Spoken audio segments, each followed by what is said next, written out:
সবাই প্রিয় বিধায়ক উপস্থিত আছেন আমাদের জেলা কমিটির অন্যতম সদস্য আমাদের আজকে 27 কল্যাণপুর প্রবন্ধক মণ্ডলের আমি গত 23 তারিখ আমাদের রাজ্যের রাজ্য সভাপতির হাত ধরে আমাকে মণ্ডল সভাপতি দায়িত্ব দিয়েছেন।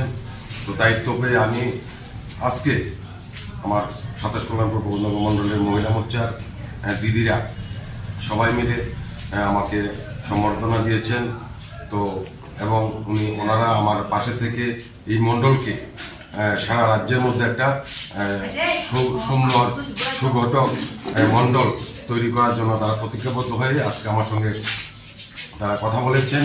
তো আমি ওদের কাছে আশা রেখেছি যে আগামী দিন এই কল্যাণপুর মণ্ডল যাতে সারা ত্রিপুরা রাজ্যের মধ্যে আমাদের মহিলা শক্তি যারা মাতৃশক্তি সেই মাতৃশক্তিদের দ্বারা এই মণ্ডল যেন একটা 1 নম্বর মণ্ডল হিসেবে আমরা সবাইকে নিয়ে কাজ করতে পারি, সে আশা বিশ্বাস আমি রাখছি।